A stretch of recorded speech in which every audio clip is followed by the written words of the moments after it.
Right now, joining us, Republican Senator Rand Paul of Kentucky. He's a key member of both the Foreign Relations and Homeland Security Committees. Senator, thanks so much for joining us. Let me get right to the question. Do you believe that President Trump's meeting with Putin made America safer? You know, I think engagement with our adversaries, conversation with our adversaries is a good idea. Even in the height of the Cold War, maybe at the lowest ebb when we were in the midst of the Cuban Missile Crisis, I think it was a good thing that Kennedy had a direct line to Khrushchev. I think it was a good thing that we continued to have ambassadors to Russia, even when we really objected greatly to what was going on, even during Stalin's regime. So I think that it is a good idea to have engagement, and I think that what is lost in this is that I think there's a bit of Trump derangement syndrome. I think there are people who hate the president so much that this could have easily been President Obama early in his first administration setting the reset button and trying to have better relations with Russia. And I think it's lost on people that they are a nuclear power. They have influence in Syria. They're in close proximity to our troops in Syria. They are close to the peninsula of North Korea and may have some influence that could help us there. The other thing that's lost, and people forget this completely, the Russians tried to help us stop the Boston Marathon bombing. We actually did help them stop a terrorist attack in St. Petersburg because we were communicating and exchanging information. All those things are good, but Senator, and because people hate Trump so much, all of that's being lost. It's not a matter of hating President Trump. It's a matter of what he did today, what he said today. Met with President Putin, as you know, for more than 2 hours. Unlike other presidents, especially on foreign soil, he blamed the United States for the bad relationship with Russia. He declined to back his own intelligence community for its assessment. He declined to support the U.S. law enforcement community, including the Justice Department. He continues, Senator, he continues to call, hold on a second, he continues to call the news media a free press in the United States, the enemy of the American people. He says the European Union I think I would is put a this in foe. perspective. Has any other Senator, has any other president in American history done anything like that? But I think I would put this in perspective. So, for example, when you look at the intelligence community, the most recent leaders of the intelligence community, James Clapper and John Brennan, James Clapper perjured himself before the Senate and lied. I'm talking about Dan Coates, the current director of national intelligence, who had to issue a state. Senator, I'm not talking about much of an interview, Wolf. If you're going to interrupt me on every question, Wolf, we can't really have an interview. No, I just want to be precise. If you want to have an it's interview, not Clapper, it's not Brennan, it's Dan Coates and Mike Pompeo. You're usually better than this, Wolf, at doing an interview. You need to allow the respondent to respond. It does matter who was in charge of the intelligence. It does matter because they started up some of this and ginned up this whole thing that have gone after the president saying he's committed collusion with Russia. No evidence of that, and it continues to go on. Who are the people that started this? James Clapper, who lied to the Senate, said they weren't collecting our information, and yet they were collecting all of our information and housing it in Utah. John Brennan has now accused, let me finish. John Brennan has now accused the president of treason. This is John Brennan, who voted for the Communist Party when he was a young man. John Brennan now thinks he's holier than everybody else, but these people had the power to collect every American's information. And these are the people that I am concerned use their bias against President Trump, and absolutely I'm with the president on this. The intelligence community was full of biased people, including Peter Strzok, McCabe, and dozens of others. And so what about Mike Pompeo and Dan Coates, who both say there is no doubt that Russia interfered, attacked the United States during the presidential election? Did they vote for communists when they were young? What I would say is that I don't think anybody doubts that the Russians got involved with leaking email and hacking into email. But there is a question of whether or not the election was legitimate. And all of this is a sideways way for those on the left to try to delegitimize Trump and to say he didn't really win the election.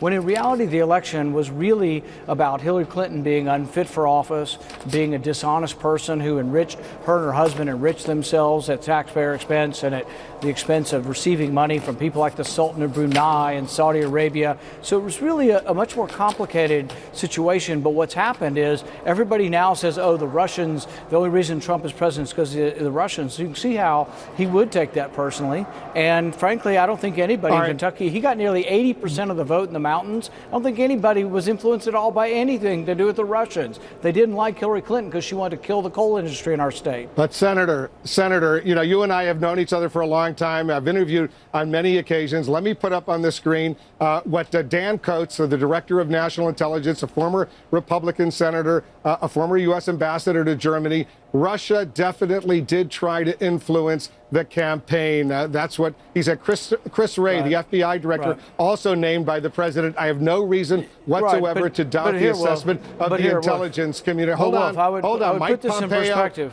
all of them said exactly the same thing. But I would put this in perspective, Wolf.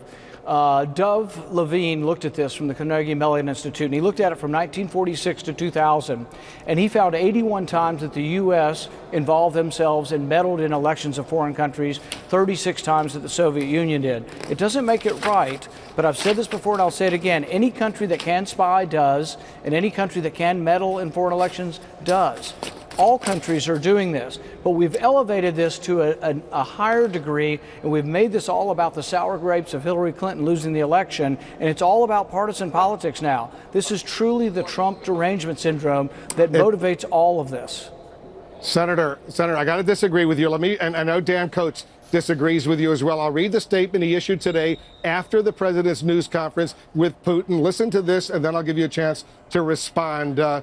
We have been clear in our assessments of Russian meddling in the 2016 election and their ongoing pervasive efforts to undermine our democracy, and we will continue to provide unvarnished and objective intelligence in support of our national security. Go ahead and respond to your former colleague.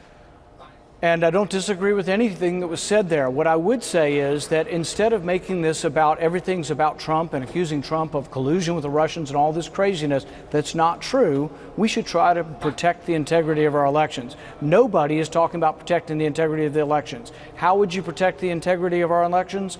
Make sure they're decentralized, make sure there's very good controls from the precinct on up, make sure we're not storing the data in a central area where there aren't checks and balances at the local area. There are a lot of ways to make sure our election is not tampered with.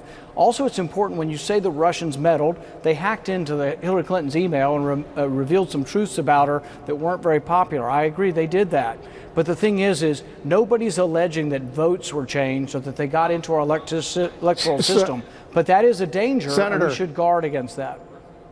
Who do you trust, Senator? The American intelligence community, the American law enforcement community, or Vladimir Putin? What I would say is that all power needs to have checks and balances, and I think our intelligence community has way too much power. The fact that Peter Strzok was able to bring incredible bias towards the president to work every day, Senator, who do you believe? Who do you believe? Us. That's not the question. The right question that should be asked, Wolf, is should that power be unchecked, or should you have a judicial system that says, you know what, in order to get information, you have to have warrants, and you have to have checks and balances on intelligence.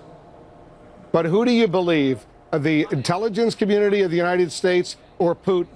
I'm not discounting the allegations that the Russians hacked into Hillary Clinton's emails. I'm not discounting that at all.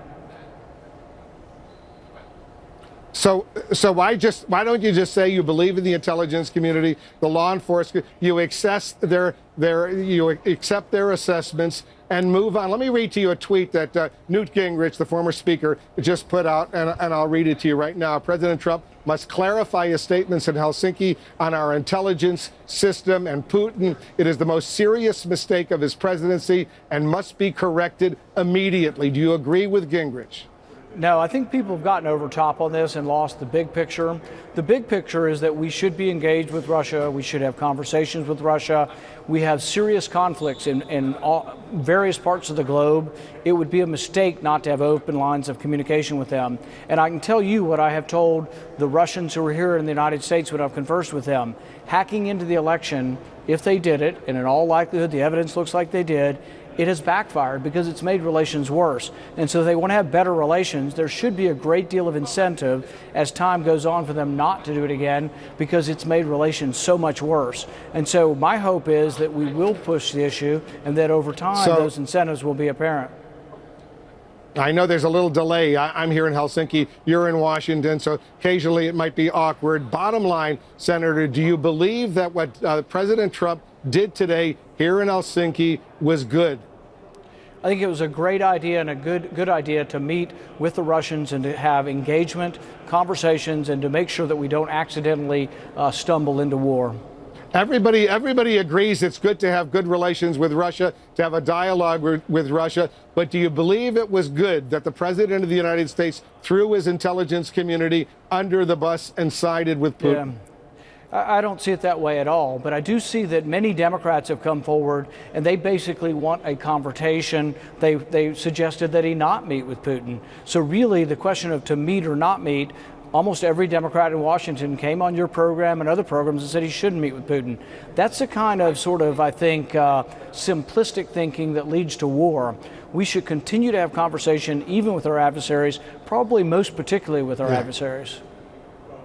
I got to tell you, Senator, it's not just Democrats. It's a whole bunch of your fellow Republicans who think it was a mistake, especially now with hindsight. And I also have to tell you, based on everything we're hearing, a lot of his own national security, military, and diplomatic personnel, they also agree this was a huge blunder on the part of the President of the United States to exit from this meeting with Putin the way he did. It's going to cause enormous grief for the president and for his administration. But I'm grateful to you, as usual, for joining us and expressing your views. Thank you very much.